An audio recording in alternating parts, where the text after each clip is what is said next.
हम लोग श्रीमद् भागवतम के तीसरे स्कंद के 19वें अध्याय के 10वें श्लोक से आगे पढ़ रहे हैं। 9वें में आपने पढ़ा था मारे गए हो तुम, मतलब पदा सब ना ना ना ना ना ना ना, ना एक मिनट 9वें में नहीं था ये, उससे पहले वाले श्लोक में था। 8वें में था कि वो बोला कि मारे गए हो, उसने गदा चलाई और कहा हाथों में तुम मरे। तो भगवान ने क्या किया, पदा सव्येन ताम साधु भगवान यज्ञ सुकरः लीलया मिशतः शत्रु प्राहरद वातरुंहसम। पदा सव्येन, सव्य मतलब बाएं, बाएं पांव से ताम, ताम मतलब उस गदा को जो फेंक के मारा था ये हिरणाक्ष, साधु अर्थात हे विदुर जी, उसको भगवान यज्ञ शुकर, जो भगवान है यज्ञ शुकर हैं, यज्ञ मूर्ति हैं, शुकर रूप में है, उन्होंने लीलया प्राहरत शत्रुओं में शता, शत्रु के देखते देखते, शत्रु हिरणाक्ष के देखते देखते खेल खेल में उसको गिरा दिया। कैसी गदा थी, तो कहते हैं वात रंग हसम, जिसका वेग तूफान की तरह था। तो इस प्रकार भगवान की बात कही गई। अब उसके बाद भगवान बोले, मेरे पीछे बोलिए, आह चायुधमाधत्स्व घटस्व त्वं जिगीषसि। आह चायुधमाधस्त्व घटस्व त्वं जिगीषसि। आह चायुधमाधत्स्व घटस्व त्वं जिगीषसि। आह चायुधमाधत्स्व घटस्व त्वं जिगीषसि। इत्युक्तः स तदा भूयस्ताडयन् व्यनदद्भृशम्। इत्युक्तः स तदा भूयस्ताडयन् व्यनदद्भृशम्। आह चायुधमाधत्स्व घटस्व त्वं जिगीषसि। आह चायुधमाधस्त्व घटस्व त्वं जिगीषसि। इत्युक्तः स तदा भूयस्ताडयन् व्यनदद्भृशम्। इत्युक्तः स तदा भूयस्ताडयन् व्यनदद्भृशम्। आह चायुधमाधत्स्व घटस्व त्वं जिगीषसि। आह चायुधमाधत्स्व घटस्व त्वं जिगीषसि। इत्युक्तः स तदा भूयस्ताडयन् व्यनदद्भृशम्। इत्युक्तः स तदा भूयस्ताडयन् व्यनदद्भृशम्। वॉल्यूम इज लिटिल लो, जरा सा इसको आगे की तरफ कर दीजिएगा, तो गेन बढ़ा दीजिए बस। नहीं, इसका यहाँ से। Is it okay for everyone now? Check कर लीजिए एक बार, ठीक है सबके लिए? ठीक है, ओके। तब भगवान ने कहा, तब का मतलब गदा को गिराने के बाद भगवान ने कहा, तुम अपना शस्त्र उठा लो, आवती की चिढ़ाने के लिए। जिस शस्त्र को भगवान ने क्या ट्रीटमेंट दी है, पांव से लात मार दी। अब बताइए, एक विचार कर रहा हूं, कोई थाली रखी है भोजन की, कोई लात मार दे उस पर और कोई खा लो, उठा लो उसको, कौन उठाएगा? Please raise hands if you going to do that. तो आप देख लीजिए कि आपका भी, हम सबका भी अहंकार है कि भाई भूखे रह जाएंगे, ऐसे लात मारी हुई थाली तो नहीं उठाएंगे। तो ये भगवान अब युद्ध कर रहे थे ना, प्रेम कर रहे हैं उससे युद्ध कर रहे हैं, लात मारे हैं उस गदा को, और तो वैसे ही अहंकारी है, कितना उससे क्रोध आएगा। उठाएगा नहीं, वो त्रिशूल चलाएगा गदा नहीं उठाएगा। गदा को लात मार दी, फिर कह रहे हैं उठा लो उसको। कितना तिरस्कार कर रहे हैं। और मुझे जीतने के इच्छुक हो तो पुनः प्रयत्न करो। स्पष्ट समझा क्या कटाक्ष भगवान का? देख रहे हैं कि पूरे ताकत से मारी और भगवान उसको विफल कर दिए, तो अब उस गदा पर विश्वास कौन करेगा? यानी कोई बात नहीं, फिर से ट्राई करो। इन शब्दों से ललकारे जाने पर असुर ने अपनी गदा भगवान पर तानी और पुनः जोर से गरजा। और इस सीम्स किसने गदा उठा ली? सारी गदा उठाई, लेकिन अब गदा मारता नहीं है, जहां तक मुझे समझ आ रहा है। एक मिनट, नहीं, मैं थोड़ा सा मिस्टेक कर गया। अभी फिर से गदा उठाई, बेशर्म है, उठा लिया उसने फिर से, मेरी त्रुटि हो गई थोड़ी सी। गदा उठाएगा फिर से ये। आह, भगवान ने कहा, तुम जिगीषि, तुम जीतना चाहते हो। अगर तुम जीतना चाहते हो तो आयुधम, इस शस्त्र को, आधस्व उठाओ, च घटस्व, और प्रयत्न करो, मतलब मुझे हराने का प्रयत्न करो। इति उक्ता, ऐसा कहने पर तदा उस समय सह भूय ताड़यन, वह दैत्य पुनः प्रहार करता हुआ भृशम व्यनदद, जोर से गरजा, मतलब फिर से उसने गदा उठाई, गदा चलाई और गरजा। त्रिशूल चलाएगा लेकिन अभी नहीं, आगे आगे चलाएगा। आह च आयुधम आतस्व, भगवान ने कहा, आह मतलब कहा, अपने आयुध को उठाओ, तुम जिगीषसी घटस्व, और प्रयत्न करो जीतने के लिए। तुम जीतना अगर तुम जीतना चाहते तो फिर से प्रयास करो। इति युक्तः, इस प्रकार से कहने पर,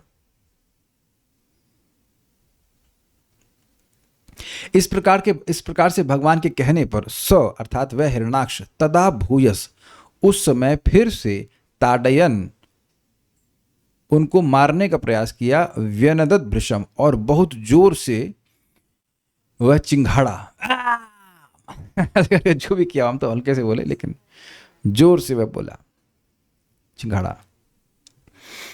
ताम, अब उस गदा की बात कर रहे हैं, फिर से फेंका होगा उसने। ताम स आपततिम वीक्ष भगवान समवस्थितः, तां स आपतितिं वीक्ष्य भगवान् समवस्थितः, जग्राह लीलया प्राप्तं गरुत्मानिव पन्नगीम्, जग्राह लीलया प्राप्तां गरुत्मानिव पन्नगीम्। तां स आपततिं वीक्ष्य भगवान् समवस्थितः, तां स आपतितिं वीक्ष्य भगवान् समवस्थितः, जग्राह लीलया प्राप्तं गरुत्मानिव पन्नगीम्, जग्राह लीलया प्राप्तां गरुत्मानिव पन्नगीम्। तां स आपततिं वीक्ष्य भगवान् समवस्थितः, तां स आपततिं वीक्ष्य भगवान् समवस्थितः, जग्राह लीलया प्राप्तां गरुत्मानिव पन्नगीम्, जग्राह लीलया प्राप्तां गरुत्मानिव पन्नगीम्। तां स आपततिं वीक्ष्य भगवान् समवस्थितः, तां स आपततिं वीक्ष्य भगवान् समवस्थितः, जग्राह लीलया प्राप्तां गरुत्मानिव पन्नगीम्, जग्राह लीलया प्राप्तां गरुत्मानिव पन्नगीम्।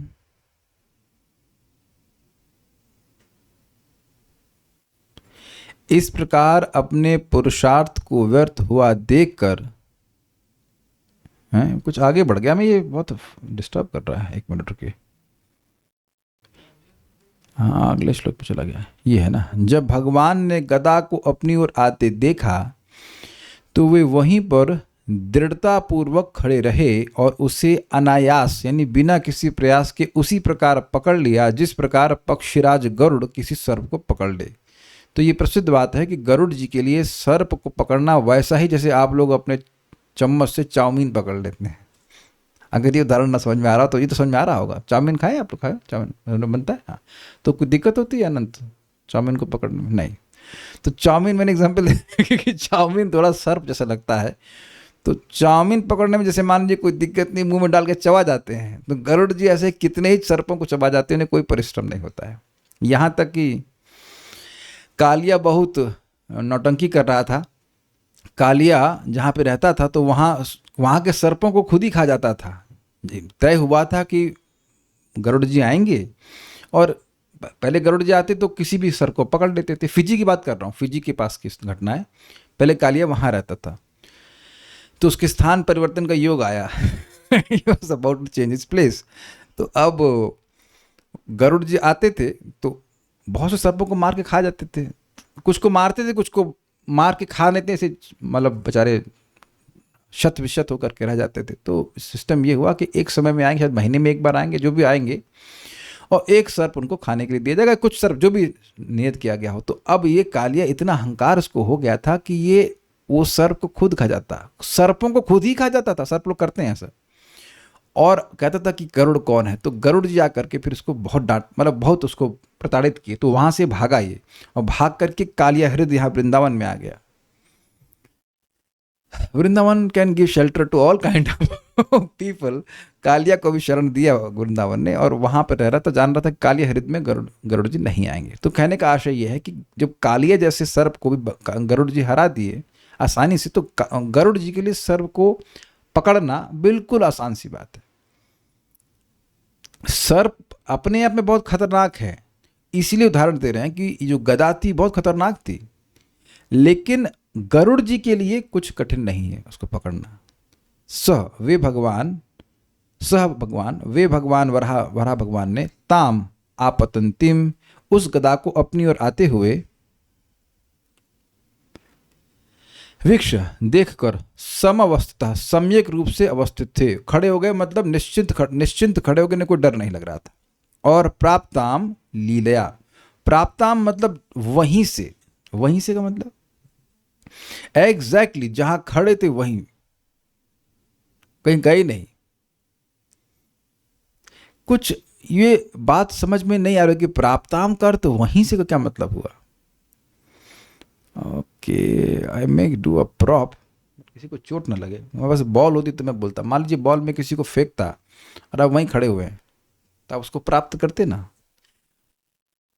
जब आप कोई वस्तु प्राप्त करते हैं, व्हेन यू रिसीव समथिंग, तो उसी स्थान पर प्राप्त करते हैं। कुछ आशय ग्रहण किया इस बात का, आपने कैच किया इसको, वहीं पे जहां खड़े वहीं पे प्राप्त कर लेते हैं। जब आप किसी चीज को प्राप्त कर रहे होते हैं तो वहीं खड़े होते हैं, जहां खड़े होते हैं वहीं प्राप्त कर रहे होते हैं।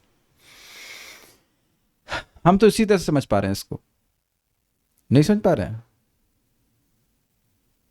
कहीं कोई चीज आप पाए तो वहीं पाते हैं ना, you receive it in that sense.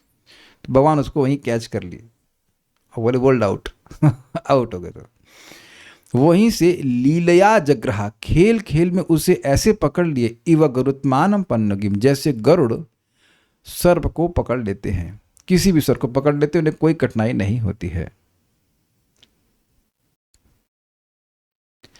ताम, उस गदा को, भगवान, वह भगवान वराहदेव, आपततिम वीक्षा, आते हुए देखकर समवस्थिता, वहीं खड़े रहे, कहीं गए नहीं। और लीलया जग्रहा प्राप्तम, वहीं उन्होंने लीला के द्वारा उसको प्राप्त कर लिया, मतलब स्वीकार कर लिया, पकड़ लिया। अरे इतनी मुश्किल कार्य वो कैसे कर लिया?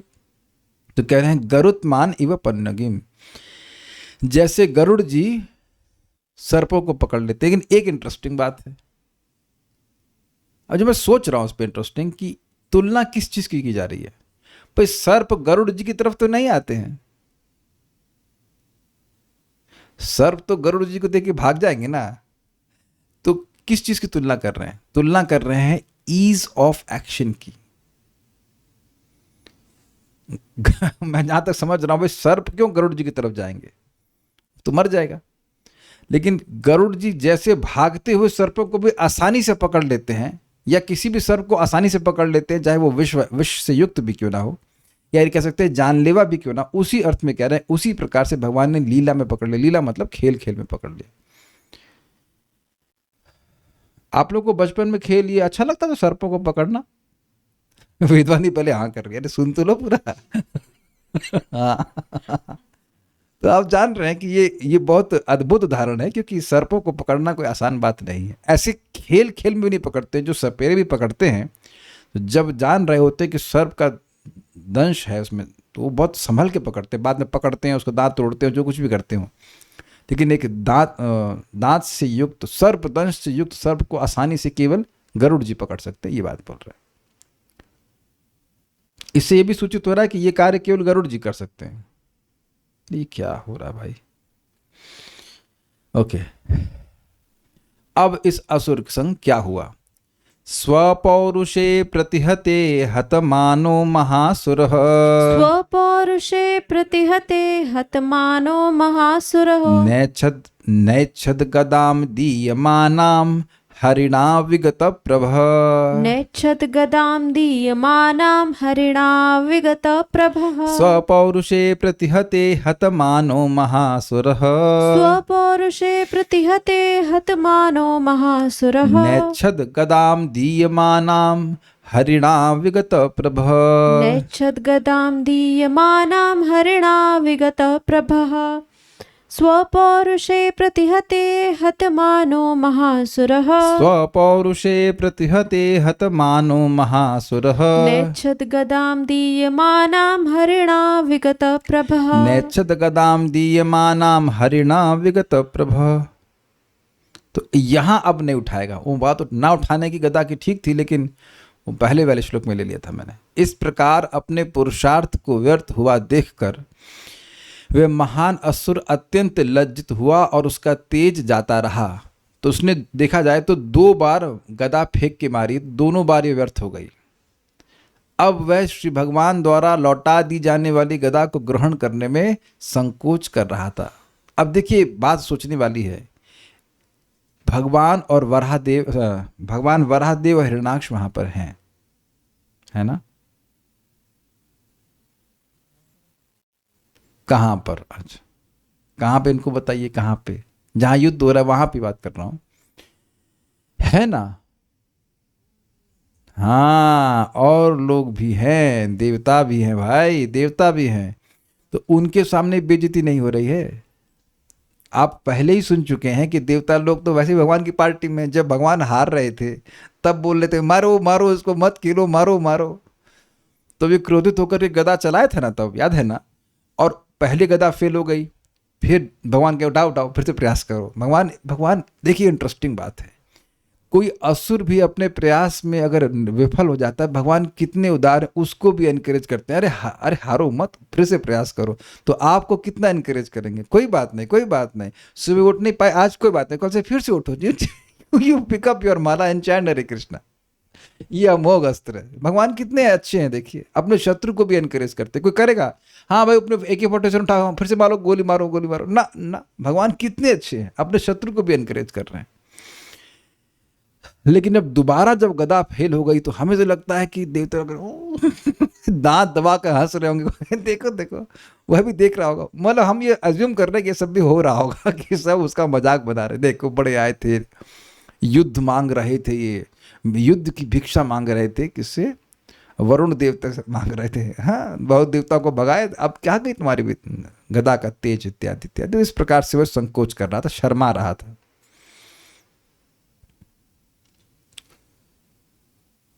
अन्वय, स्व पौरुषे, अपने पौरुष या उद्यम को, पौरुष मतलब शक्ति, उद्यम मतलब प्रयास, तो दोनों ही चीजें हैं। देखिए उसने उस उद्यम में उसका प्रयास था, तो उसकी शक्ति भी विफल हो गई और उसका प्रयास था वह भी विफल हो गया, है ना? उसको प्रतिहते निष्फल देखकर वह महत असुर, महान दैत्य, हतमानः, अत्यंत लज्जित हुआ। मान मतलब गर्व, सम्मान, और हत मतलब नष्ट, तो उसका गर्व नष्ट हो गया। भगवान सबके संग करते हैं, किसी को नहीं छोड़ते। प्रभा विगता, प्रभा समझते हैं, एक अंग कांति होती है, तो उसी कांति से तथा कांति से हीन होकर वह हरिणा दीयमानाम, भगवान के देने पर भी गदाम, उस गदा को न इच्छत, नहीं चलाना चाहा, वो नहीं स्वीकार किया उसको। स्व पौरुषे प्रतिहते, अपने पौरुष के व्यर्थ होने पर, हतमानो महासुरा, वह महान असुर, उस महान असुर का गर्व नष्ट हो गया। न अच्छद गदाम दीयमानम, यद्यपि उस गदा को भगवान दे रहे थे, हरि भगवान दे रहे थे, फिर भी वह उसको स्वीकार नहीं करना चाहा। विगत प्रभा, उसकी कांति चली गई थी। क्यों कांति चली गई? लज्जा हो गई। Face is the index of mind, तो मन में वह लज्जा का अनुभव कर रहा था। श्रीधरी, हतमान अर्थात उसका गर्व नष्ट हो गया था, वो मरा नहीं था। अब इसने शुरू किया है अपना नया अस्त्र। तो कल एक बात आ रही थी कि भाई जो गदा गिर गई, ये अस्त्र था, शस्त्र था, तो यहाँ पे अब उसके पास दूसरा अस्त्र भी है जिसके अगेंस्ट सुदर्शन चक्र होगा। अभी तक भगवान ने सुदर्शन चक्र केवल धारण किया है, अभी दिखाया है, चलाया नहीं है। अब इसका प्रयोग करेंगे, मेरे पीछे बोलिए। जग्राहा त्रिशिखम शूलम ज्वलज्वलनोपुलम, ज्वलन लोलुपम। जग्राहा त्रिशिखम शूलम ज्वलज्वलनलोलुपम। जग्राह त्रिशिखं शूलं ज्वलज्वलनलोलुपं। यज्ञाय धृतरूपाय विप्रायाभिचरन् यथा। यज्ञाय धृतरूपाय विप्रायाभिचरन् यथा। जग्राहा त्रिशिखं शूलं ज्वलज्वलनलोलुपम् जग्राह त्रिशिखं शूलं ज्वलज्वलनलोलुपम् यज्ञाय धृतरूपाय विप्रायाभिचरन् यथा यज्ञाय धृतरूपाय विप्रायाभिचरन् यथा जग्राह त्रिशिखं शूलं ज्वलज्वलनलोलुपम् जग्राह त्रिशिखं शूलं ज्वलज्वलनलोलुपम् यज्ञाय धृतरूपाय विप्रायाभिचरन् यथा यज्ञाय धृतरूपाय विप्रायाभिचरन् यथा बोलिए जग्राह त्रिशिखं शूलं ज्वलज्वलनलोलुपम् जग्राह त्रिशिखं शूलं ज्वलज्वलनलोलुपम् यज्ञाय धृतरूपाय विप्रायाभिचरन् यथा यज्ञाय धृतरूपाय विप्रायाभिचरन् यथा। जब उसने प्रज्वलित अग्नि के समान लपलपाता त्रिशूल निकाला और समस्त यज्ञों के भोक्ता भगवान पर फेंका, जिस प्रकार कोई व्यक्ति किसी पवित्र ब्राह्मण पर दुर्भावनावश अपनी तपस्या का प्रयोग करे।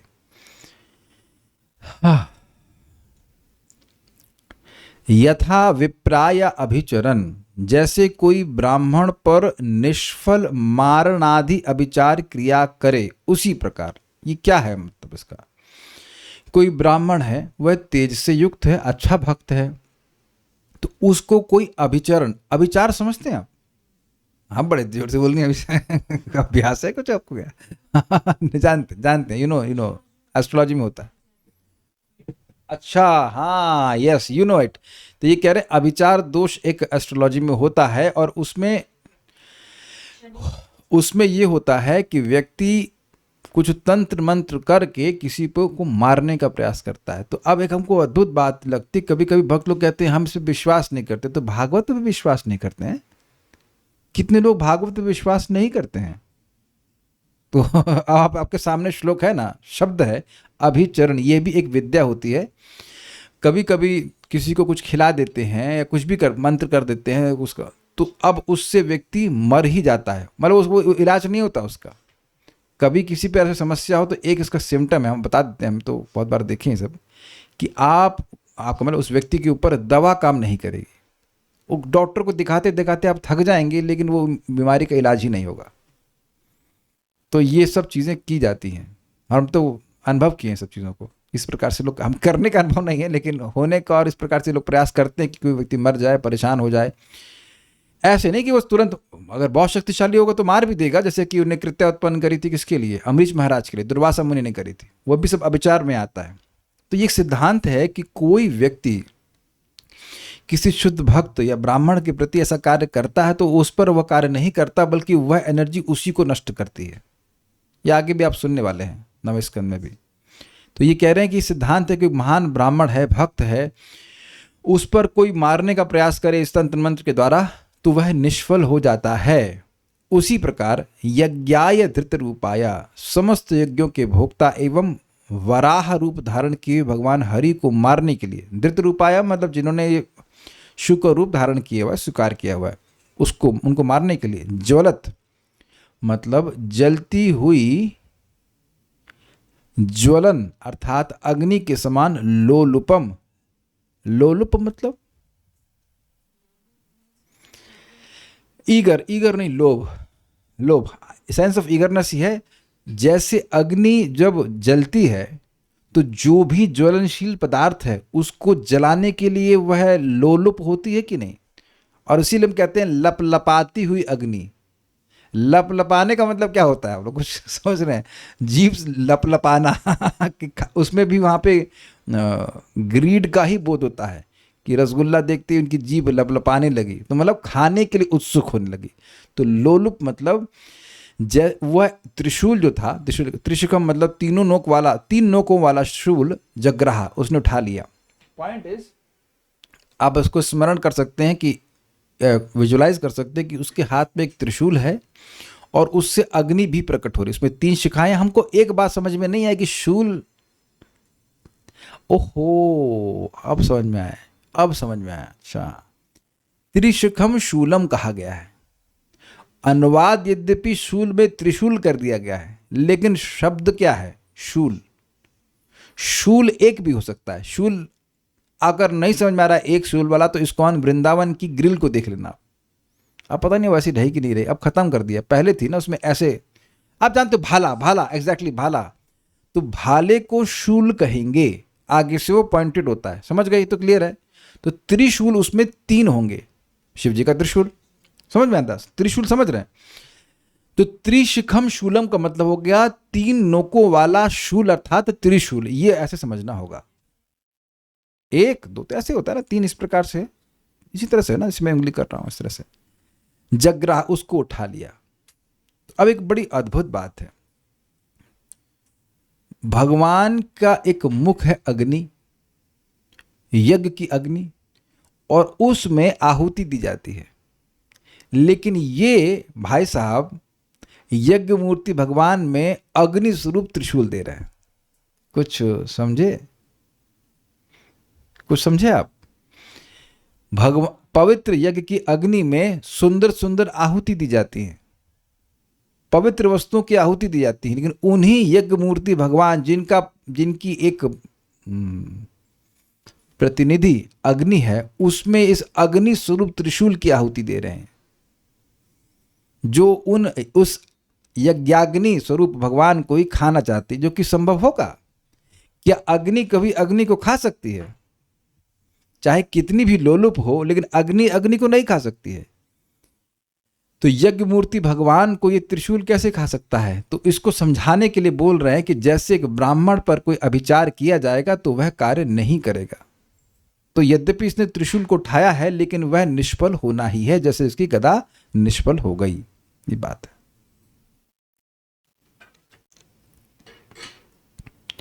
जग्राहा, उसने उठाया। क्या उठाया? त्रिशिखम शूलम, एक त्रिशूल उठाया। कैसा वो था?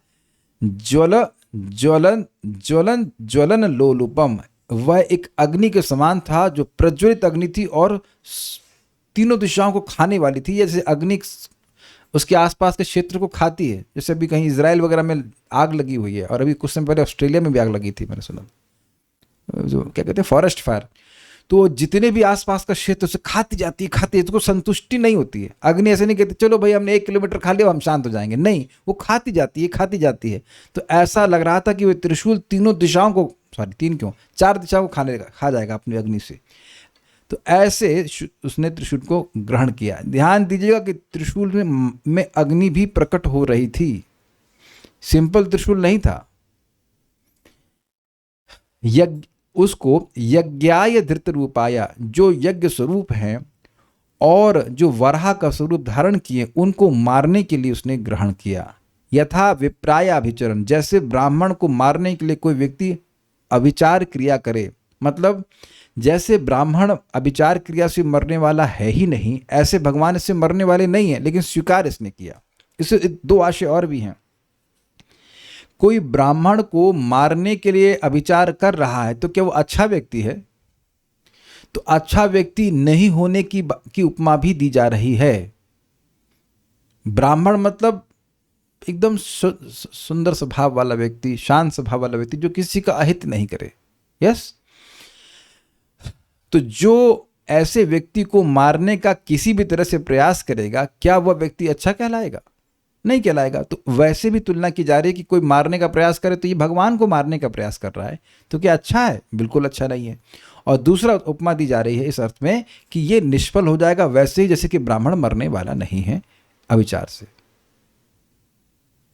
इस संबंध में भक्ति संदर्भ में एक बड़ी सुंदर कहानी आती है कि एक भक्त, एक ब्राह्मण भगवान के नाम का जप कर रहे थे, और एक राक्षस से कहते हैं नरभक्षी राक्षस उनको खाने के लिए आया। तो उन्होंने उस मंत्र को बोला, तो वो मंत्र उस राक्षस के कान में चला गया और उनको खाने की इच्छा चली गई। इसी बात को उसी कथा को उद्धृत करते हुए श्रील जीव गोस्वामी जी कहते हैं कि नाम जप ये सबसे अच्छा यज्ञ है, क्योंकि ये सबसे आसान है और सबसे शीघ्र प्रभाव देने वाला है। यहाँ तक कि अपराध स्तर पर भी कार्य करता है। उसने जो नाम सुना वह तो अपराध बोध से ही किया ना, अपराध से युक्त होकर किया। जो जो आपको नाम सुना रहा है उसी खाने जाओ तो ये अच्छा माना जाएगा। जो आपको हरि नाम सुनाए उसी को बोलो महाप्रसाद गोविंद इसी खा जाएंगे तो क्या ये अच्छा आदमी बोला जाएगा? लेकिन क्योंकि उसने भगवान का नाम एक शुद्ध भक्त से सुना तो उसके हृदय की इच्छा चली गई, गंदी इच्छा चली गई, और इसमें कोई मेहनत नहीं हुई। तो मैं एक बात बोल रहे थे कि वह खाने का एक प्रकार का अभिचारी था, वो मारने का प्रयास किया लेकिन मरा नहीं। तो इस प्रकार से जो भगवान का नाम उच्चारण करते हैं उनकी रक्षा होती है। ओके। श्रीधरी, जलती हुई अग्नि के समान दहकता हुआ वह त्रिशूल था, वह श्री भगवान को भस्म करने के लिए व्यग्र हो, किंतु मानो श्री भगवान को भस्म करने के लिए वह व्यग्र हो। समझ में आया? जैसे अग्नि लोलुप होती है सब कुछ भस्म करने के लिए, वैसे त्रिशूल भी भस्म करने के लिए लोलुप था, किंतु वह श्री भगवान के लिए उसी तरह से व्यर्थ था जैसे किसी तत्वज्ञ ब्राह्मण पर मारण आदि अभिचार कर्म करता है तो वह व्यर्थ हो जाता है। स्पष्ट सारार्दर्शनी। ज्वलत ज्वलन लोलुपम, ज्वलत का अर्थ है ज्वाला से युक्त, ज्वलन यानी अग्नि, उसके समान लोलुपम अर्थात लोभी, अर्थात जो निगलने या संहार करने के लिए अत्यंत लालायित हो, ऐसा वह त्रिशक अर्थात 3 नोकों वाला त्रिशूल था। मतलब वह त्रिशूल बिल्कुल मारने के लिए उत्सुक था। यज्ञाय अर्थात मूर्तिमान यज्ञ को ही, अर्थात यज्ञ स्वरूप वराह रूपी भगवान को मारने के लिए वह उठाया गया था। यहाँ अत्यंत अनुचितता को दिखाने के लिए उदाहरण दिया गया है कि विप्रायाभिचरण यथा, अर्थात जैसे कोई अधर्मी व्यक्ति वेद को जानने वाले ब्राह्मण को मारने के लिए मारण आदि प्रयोग करता है और वह जैसे निष्फल होता है, उसी प्रकार यहाँ भी हिरण्याक्ष द्वारा प्रयोग किया गया शूल निष्फल ही होगा, यही संकेत दिया गया है। स्पष्ट है, कोई कठिनाई नहीं समझने में, इजी। आखिरी श्लोक। तदोजसा दैत्य महाभटार्पितम चकास दंतः ख उदीर्ण दीधति। तदोजसा दैत्य महाभटार्पितम् चकासदन्तः ख उदीर्ण दीधिति। चक्रेण चिच्छेद निशात नेमिना हरिर्यथा तार्क्ष पतत्र मुज्झितम्। चक्रेण चिच्छेद निशातनेन्मिना हरिर्यथा तार्क्ष पतत्र मुज्झितम्। एक भक्त पूछ रहे हैं कि व्यग्र का क्या तात्पर्य है? व्यग्र मतलब व्याकुल, ईगर। फिर से पढ़ते हैं। तदोजसा दैत्य महाभटार्पितम चकास दंतः ख उदीर्ण दीधति। तदोजसा दैत्य महाभटार्पितम चकासदन्तः ख उदीर्ण दीधिति। चक्रेण चिच्छेद निशात नेमिना हरिर्यथा तार्क्ष पतत्र मुज्झितम्। चक्रेण चिच्छेद निशात नेमिना हरिर्यथा तार्क्ष पतत्र मुज्झितम्। तदोजसा दैत्य महाभटार्पितम चकासदन्तः ख उदीर्ण दीधति। तदोजसा दैत्य महाभटार्पितम् चकासदन्तः ख उदीर्ण दीधिति। चक्रेण चिच्छेद निशात नेमिना हरिर्यथा तार्क्ष पतत्र मुज्झितम्। चक्रेण चिच्छेद निशात नेमिना हरिर्यथा तार्क्ष पतत्र मुज्झितम्। तदोजसा दैत्य महाभटार्पितम् चकासदन्तः ख उदीर्ण दीधिति। तदोजसा दैत्य महाभटार्पितम चकासदन्तः ख उदीर्ण दीधिति। चक्रेण चिच्छेद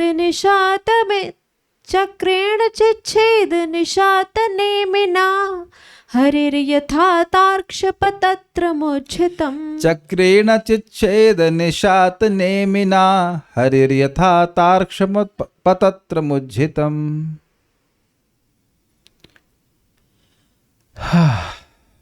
अनुवाद। अब उसने प्रज्वलित अग्नि के समान लपलपाता त्रिशूल निकाला, स्वीकार कर लिया, अब निकाला और समस्त यज्ञों के भोक्ता भगवान पर फेंका। तो जो यज्ञ के भोक्ता हैं, जिनको सुंदर सुंदर वस्तु दी जानी चाहिए, उनको क्या अर्पण किया? लपलपाता हुआ त्रिशूल अर्पण किया। ये क्या कर रहा हूं, ये ऊपर ऊपर नीचे हो जा रहा है, क्षमा कीजिएगा, क्या हो रहा है ये, क्षमा कीजिएगा, गलत हो गया। उस परम योद्धा असुर के द्वारा पूरे बल से फेंका गया वह त्रिशूल आकाश में तेजी से चमक रहा था, किंतु श्री भगवान ने अपने तेज धार वाले सुदर्शन चक्र से उसके खंड खंड कर दिए, मानो इंद्र ने गरुड़ का पंख काट दिया हो। तो अब आप ये समझे कि सुदर्शन चक्र का प्रयोग असुर की गर्दन पर नहीं हुआ। सुदर्शन चक्र का प्रयोग भगवान ने किस लिए किया? उस त्रिशूल को खंड खंड कर देने के लिए किया, जिस त्रिशूल का उपयोग उसने भगवान को मारने के लिए किया था। तो भगवान गलती नहीं कर रहे हैं, भगवान निहत्थे योद्धा पर अस्त्र नहीं चला रहे हैं। Is it all right? वो एक ऑब्जेक्शन हुआ था कि अरे भाई इसके पास तो गदा गिर गई है, चक्र ले रहे हैं, गलती कर रहे हैं। नहीं नहीं, यहां भी इसने पहले मारा है, तब भगवान चक्र चलाए। महाभट अर्थात परम योद्धा दैत्य मतलब दैत्य हिरण्याक्ष के द्वारा ओजसा, ओज मतलब होता है शरीर की शक्ति, तो अपनी सारी शक्ति से ओजसा, अपनी शक्ति से अर्पितम फेंके गए। अब अर्पित का मतलब ये नहीं कि प्रेम से दे रहा हूं, ये लीजिए त्रिशूल ऐसा नहीं, उसने फेंका कस के। अंतः खे चकासत, खे मतलब आकाश, अंतः मतलब मध्य में, आकाश के बीच में, यानी कि वो जब फेंका तो महाभारत वाला सीन याद आ रहा है आप लोगों को? वो वायुअस्त्र, अग्निअस्त्र, वो कुछ समय तक आकाश में रहता है, फिर जाके हिट करता है ना। तो वही बीच वाली अवस्थिति को बता रहे हैं कि बीच में वह एकदम अग्नि के समान दिख रहा था आकाश में। चकासत मतलब चमकता हुआ, और उदीर्ण दधीति, उदीर्ण मतलब अत्यधिक बढ़ा हुआ, और दिदिति मतलब प्रकाश जिसका था, मतलब अग्नि के समान था और उसका प्रकाश बढ़ता जा रहा था और प्रकाश होता जा रहा था। भाई इसको समझने में कठिनाई नहीं है। सूर्य को आप देखते हैं, सूर्य उदित होता है तो कुछ प्रकाश होता है, लेकिन जैसे जैसे बढ़ता जाता है उसका प्रकाश एटलीस्ट हम लोगों को बढ़ता हुआ दिखता है। तो उसी प्रकार से इसने हाथ में पकड़ा तो कुछ प्रकाश था, लेकिन जब छोड़ा तो वो और प्रकाश करता हुआ प्रकट हुआ। समझ में आ गया? ठीक है। तद उस त्रिशूल को हरि निशात नेमिना, भगवान वराहदेव ने, निशात मतलब तीखी, नेमिना मतलब धार वाले, जो उसके जो चक्र का जो सर्कुलर पार्ट है उसमें बहुत तीखी धार होती है, उसको बात कर रहे हैं। चक्रेणा, उस सुदर्शन चक्र से चिच्छेदा, काट दिया। किसको काट दिया? किसको काटा? त्रिशूल को काटा। यथा तार्क्ष उज्जुतम पतत्रम। कोई कहेगा कि अरे त्रिशूल को काट दिया, त्रिशूल तो लोहे का बना होगा ना, मतलब एटलीस्ट वी अंडरस्टैंड कि वो लोहे, जरूरी नहीं कि लोहे का बना हो, लेकिन कुछ स्ट्रांग मटेरियल का बना होगा। कोई लोहे की वस्तु हवा में फेंकी जाए बड़े वेग से, उसको आप अपने चक्र से फेंक, अपना मतलब वो चक्र फेंका गया, उसको वहीं काट देगा तो आश्चर्य होगा ना कि तो बड़ा परिश्रम हुआ होगा, वहीं हवा में रोक देना ऐसा। तो कह रहे हैं यथा तार्क्ष, जैसे इंद्र ने तार्क्ष अर्थात गरुड़ के, तार्क्ष क्यों कह रहे हैं इनको भूल रहा हूं मैं, एनीवेज विंता के पुत्र हैं, बट एनीवेज तार्क्ष जो है गरुड़ जी का नाम है, उनके उज्जतम पतत्रम छोड़े गए पंख को काट दिया था। हुआ क्या था? गरुड़ जी एक बार अमृत लेने के लिए गए थे स्वर्ग। अपनी माँ विंता को चीटिंग करके कद्रु ने, जो कि सर्पों की माँ है, उसने अपना दासी बना लिया था। उस पर भी लंबी कथा है, लेकिन अभी उस कथा को हम नहीं बता रहे हैं। तो कद्रु और विनता ये कश्यप मुनि की 13 पत्नियों में से 2 पत्नियां हैं, सपत्नी कहते हैं, सौत। तो ये एक शर्त लगाई और चीटिंग करके कद्रु ने जीत लिया था। जैसे हम बता ही दे रहे हैं, कथा ये थी कि एक घोड़ा वो दूर से देखी, और घोड़ा था वो सफ़ेद, उसकी पूंछ भी सफ़ेद थी। तो दोनों के बीच में ये शर्त लगी कि ये घोड़े की पूंछ काली है, जो कि दिख रहा सफ़ेद है। तो कहती अच्छा, कद्रु ने कहा कि इसमें कुछ काला बाल भी है, और विंता ने कहा कि नहीं, ये पूंछ पूरी तरह से सफ़ेद है। समझ रहे हैं? तो अब कहा कि अच्छा ठीक है, अगर तुम हारी तो मैं तुम्हारी दासी बनूंगी। दोनों में आपस में इस प्रकार से शर्त लग गई। तो कद्रू ने चीटिंग ये करी, कद्रू क्योंकि सर्पों की माँ है, तो कुछ सर्पों को बोला जा करके उसकी पूंछ में घुस जाओ। अब सर्प घुस गए वहां पे, तो कुछ काला काला दिख रहा होगा। तो विंता को भी लगा हाँ हाँ ये तो सही है, हम तो गलती हो गई, ये तो वाइट नहीं है पूंछ घोड़े की, ये काला है इसमें। तो कह ठीक है, हम आपकी दासी बन जाती हैं। और विंता के एकमात्र पुत्र हैं गरुड़ जी।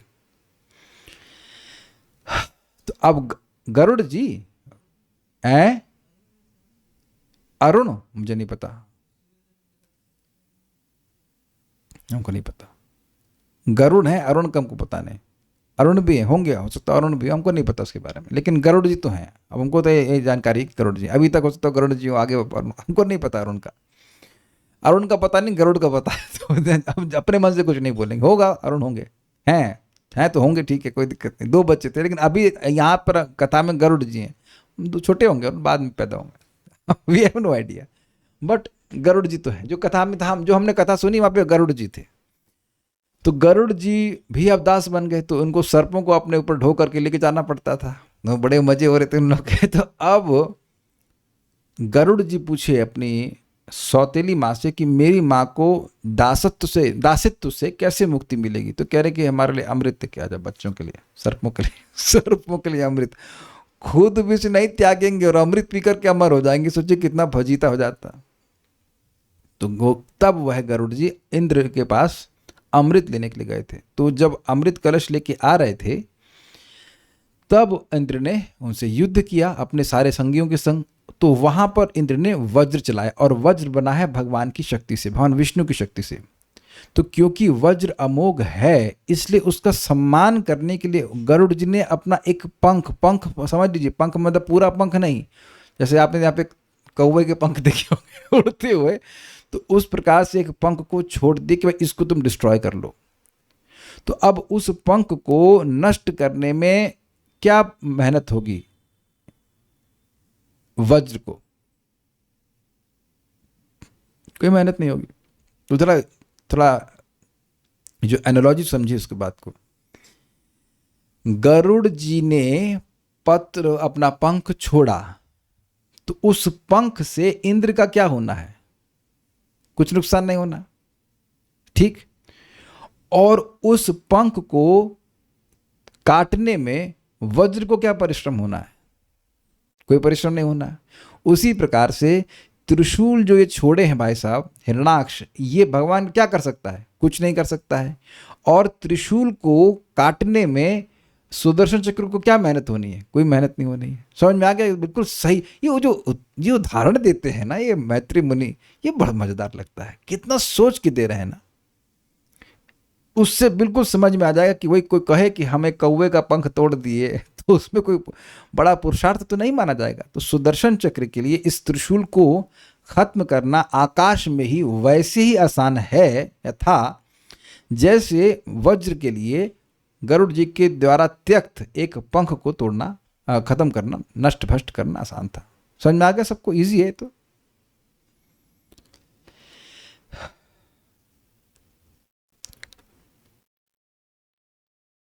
हाँ, महाभट परम योद्धा दैत्य नहीं, तो मैं कर लिया ना, क्या बोल रहा हूँ, ये तो हो गया ना, अन्वय तो हो गया ना, गॉट कैरिड अवे।